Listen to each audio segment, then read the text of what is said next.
Dito po sa mundo ng Bitcoin trading at saka investing, napakalaga ng buying zones o tamang presyo kung kailan po dapat tayo bumili upang magkaroon ng mas malaking kita sa hinaharap.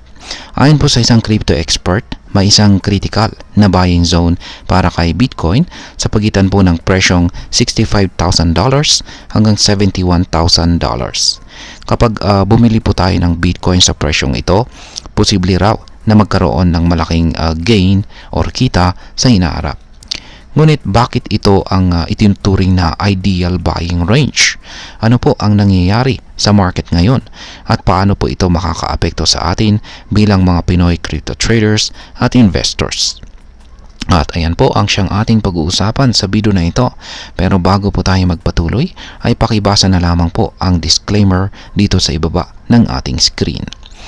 Ngayon is umpisahan po natin sa kung ano ang kalagayan ni Bitcoin sa ngayon. Sa ngayon ay nahihirapan po si Bitcoin na lampasan ang kanyang resistance level na nakapwesto po sa $85,000 na presyo. Sa katunayan, ang kasalukuyang presyo po nito ay nasa $83,131.52.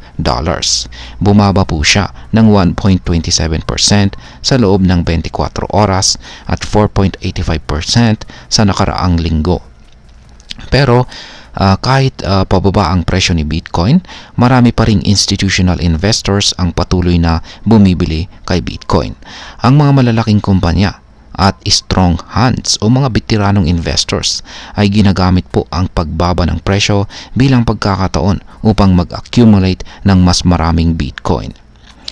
Ngayon ay bakit $65,000 hanggang $71,000 ang ideal na buying zone? Ayon po sa CryptoQuant, CryptoQuant analyst na si Ginoong Boris Vest, ang active realized price ni Bitcoin o ang average price na binabayaran ng mga investors, hindi po kasama ang mga long dormant coins, ay nasa presyong $71,000. Bukod pa rito, ang true market mean price, isang mas pino at mas accurate na estimate, ay nagpapakita na ang lower boundary ng support zone ay nasa $65,000. Ibig sabihin, kung bababa si Bitcoin sa presyong ito, maaaring ito na ang best opportunity para bumili bago po ito muling tumaas. Maraming malalaking investors ang nagiging active sa price range na ito at sila ang maaaring magpigil sa pagbaba ng presyo sa pamamagitan ng malalaking pagbili. Ayan. Ngayon ay ano naman ang ginagawa ng mga malalaking investors? Base po sa datos mula sa Into the Block, ang mga malalaking may hawak ng Bitcoin ay patuloy po silang nag-accumulate or bumibili. Sa loob po ng 7, 30 at saka 90 days, tumaas ang kanilang Bitcoin inflow ng 8,445.62%. Yan. Yan po ay sa 7 days. Yan, yung 30 days ay 864.27% at sa 90 days ay 205.53%. Yan. Ayan po. Bukod pa rito ay maraming public companies ang bumili ng Bitcoin noong first quarter ng taong 2025.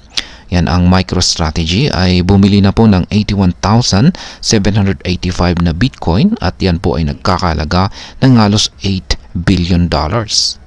Ang Tether ay bumili naman ng 8,888 na Bitcoin at ang Metaplanet ay bumili naman ng 2,285 na Bitcoin.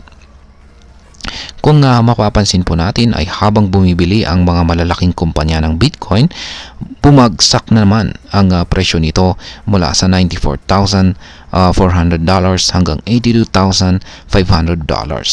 Kaya ang malaking tanong ay bakit ganito ang nangyayari? Yan, bakit po bumababa ang presyo ni Bitcoin kahit marami ang bumibili? Yan, marami pong dahilan kung bakit bumagsak ang presyo ni Bitcoin kahit na maraming malalaking investors ang bumibili or nag-accumulate. Dahil dito ay nagkaroon po ng malakas na sell pressure na nagpababa Ayan, nagpababa sa presyo ni Bitcoin. Bukod pa rito ay may $4.8 billion na Bitcoin outflow mula sa mga exchange traded funds or ETF.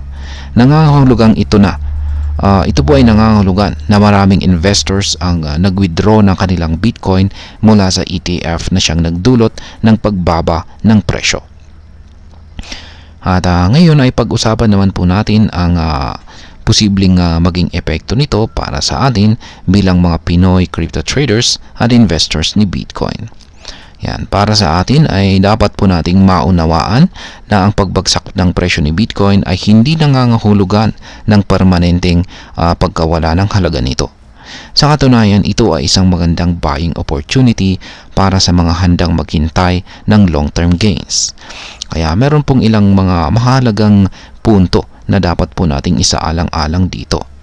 Una, kung ikaw po ay isang long-term investor, ang range na $65,000 hanggang $71,000 ay maaari pong isang magandang entry point. Pangalawa, kung ikaw naman po ay isang short-term trader, kailangan po nating bantayan ang support at saka resistance levels para malaman natin kung kailan po dapat tayo pumasok or lumabas sa trade. Pangatlo ay huwag po tayong matakot sa market volatility. Tandaan po natin na kahit ang malalaking kumpanya ay patuloy na nag-accumulate ng Bitcoin sa kabila ng pagbaba ng presyo. At ang panghuli ay gamitin po natin ang tamang risk management. Huwag po tayong bumili ng Bitcoin gamit ang perang hindi natin kayang mawala. At ayan, bilang panghuli ay ang masasabi ko naman dito ay ang kasalukuyang market movement ni Bitcoin ay normal lamang sa isang volatile na asset. Ang pagbaba ng presyo ay isang bahagi po ng market cycle at ang smart investors ay nakikita ito bilang isang magandang pagkakataon para bumili. Kung totoo po ang prediction ng mga eksperto, ang pagbili ng Bitcoin sa pagitan po ng presyong $65,000 hanggang $71,000 ay maaaring maging isang highly profitable investment sa hinaharap. Pero syempre, dapat nating tandaan na wala pong kasiguraduhan sa crypto market.